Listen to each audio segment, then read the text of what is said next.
கர்த்தருடைய நாமம் மகிமைப்படுவதாக. ஆண்டவரும் என் அருமை இரட்சகரமாக இயேசுவின் நாமத்தினால இந்த நாளுக்காய் கர்த்தரை சோதரிக்கிற நீங்கள் தொடர்ந்து வீடியோ பார்த்து கொண்டு இருக்கிறீங்க. நிச்சயமாக உங்கள் வாழ்க்கையில் கர்த்தர் பெரிய காரியங்களை செய்வார். தலைகளை தாழ்த்தி இந்த நாளில் கூட ஆண்டவர் நம்மோடு கூட பேசும்படியாக பரிசுத்தமும் கிருபை நிறைந்த நல்ல ஆண்டவரே, சோத்தரிக்கப்பட்ட நல்ல இந்த காலை வேளை உடைய பிள்ளைகளை பேசி உடைய பிள்ளைகள் ஆக்கத்தை கொடுக்கும்போது ஆண்டவர் நீ ஆசீர்வதிக்க முடியாது நான் ஜெபிக்கிறேன். இயேசுவின் நாமத்தின் பிதாவே, ஆமே. வேதத்தை திறந்து நாம் ஒரு வசனத்தோட வாசிப்போம். சங்கீதம் 119 115 119 113 வசனத்தோட வாசிப்போம். சங்கீதம் 119 113. வீண் சிந்தைகளை நான் வெறுத்து உமது வேதத்தில் பிரியப்படுகிறேன். கர்த்தருக்கு மகிமை உண்டாகுவதாக. இன்னைக்கு நம்ம வாழ்கிற வாழ்க்கையில் சோதனை பாருங்க, தேவையில்லாத சிந்தனைகளை நம்ம என்ன பண்ணுறோம்? ஆமே. வாகனம் ஓட்டும் போது தேவையில்லாத சிந்தனை, படிக்கும் போது தேவையில்லாத சிந்தனை, ஊழியம் செய்யும் போது தேவையில்லாத சிந்தனை, பிஸ்னஸ் செய்யும் போது தேவையில்லாத சிந்தனை, சொல்லிகிட்டே போனால் இன்றைக்கி தேவையில்லாத சிந்தனைகளை யோசிக்கிறதுனால அவருடைய காரியங்கள் தடைபடுகிறது நம்ம பார்க்க முடிகிறது. கர்த்தருக்கு மகிமை உண்டாவதாக. சோதரம் இன்றைக்கு கூட ஆண்டவராக இயேசு கிறிஸ்துவை சொந்த இரட்சகராக ஏற்றுக்கொண்டு ஞானஸ்தானம் எடுத்து அவருக்காக வாழ்கிறவங்க. ஆனால் பாருங்கள், அவங்களும் நம்ம சில காரியத்தில் தேவையில்லாத சிந்தனைகளிலே வீண் சிந்தனைகளை மாட்டிக்கொள்கிறதை நாம் பார்க்க முடிகிறது. தேவையில்லாத அலுவலகத்தில் மாட்டிக்கொள்கிறார் என்று எழுதப்பட்டிருக்கிறது. நீங்கள் பழைய ஏற்பாட்டில் பார்த்தீங்கன்னா இந்த சவுல் என்கிற ஒரு அருமையான அந்த ராஜா பார்த்தீங்கன்னா என்ன பண்ணுவான், உடனே என்ன பண்ணுவான், ஆண்டவர்கிட்ட கேட்டு ஜெபம் நல்லா தான் செஞ்சான். கடைசியில் பார்த்தீங்கன்னா ஒரு காலகட்டங்கள் வரும்பொழுது முதல்ல ஓப்பனில் சாட்டி நல்லா தான் இருந்தான். ஆனால் நாட்கள் செல்ல பார்த்தீங்கன்னா அவன் சிந்தனை என்ன பண்ண வேறு விதமாக தேவையில்லாத சிந்தனை யோசித்து ஒரு பில்லி சூனியம் என்ற சூனியக்காரிடத்தில் என்ன பண்ணுறான், அவன் ராஜா என்பதை மறந்து வேற வஸ்திரம் தொடுத்து என்ன பண்ணுறான், அவன் போய் அந்த வீண் அந்த குறிகாரிட்ட போய் இருக்கிறத பார்க்க முடிகிறது. அந்த குறிகாரி இவனை பார்த்து பயந்து விடுறான். கர்த்தருக்கு ஸ்தோத்திரம். அருமையான தேவ பிள்ளைகளே, இந்த நாளில் கூட உங்களை தேவையில்லாத சிந்தனைகளுக்கு உங்களை வெளியே எடுத்து கொண்டு போகிறதா, அது நீங்கள் இடம் கொடுக்காதீங்க. அந்த தேவையில்லாத சிந்தனையை வெறுத்து தள்ளுங்க. உங்கள் சிந்தை எப்பொழுதும் ஆண்டவரே நோக்கி பாருங்கள். புண்ணியம் எதுவோ, புகழ் எதுவோ, உயர்வுகள் இவைகளே நீங்கள் என்ன பண்ணுங்க, சிந்தித்து கொண்டிருங்கள் என்று வேதம் சொல்லுகிறது.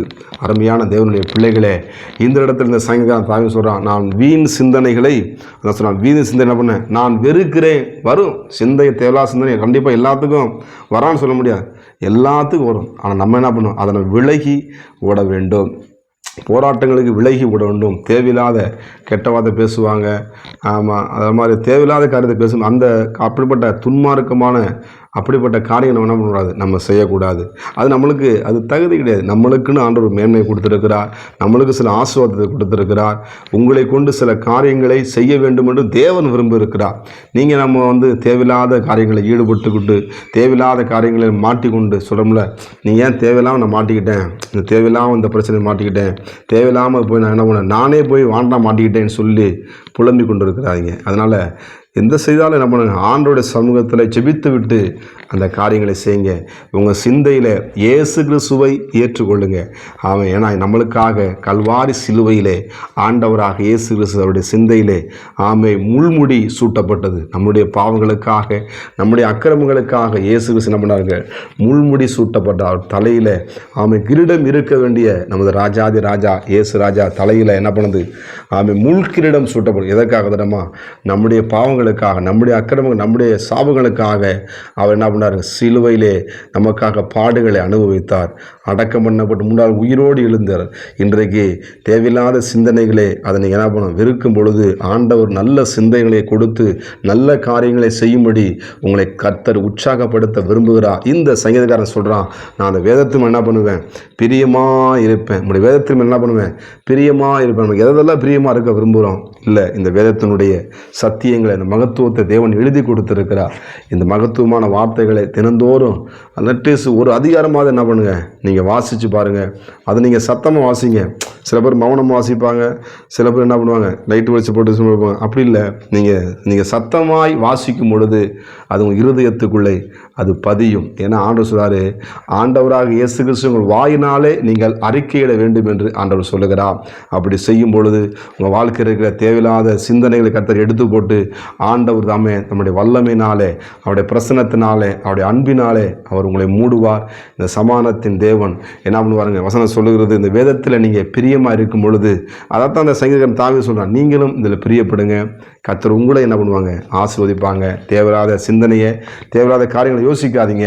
கர்த்தர் நிச்சயமாக உங்கள் வாழ்க்கையிலே புதிய காரியங்களை செய்வார். ஆண்டவருடைய சிந்தை உங்களுக்கு இருக்க கிடவுது. நீங்கள் ஆண்டவரை நோக்கி பாருங்கள், நிச்சயமாக உங்கள் வாழ்க்கையிலே உங்கள் தலைவலி இப்போது ஓடி போகும். அதனால் கர்த்தர் உங்கள் வாழ்க்கையிலே அற்புதங்களை செய்வார். கண்களை மூடி நம்ம ஜெபம் பண்ணுவோமா?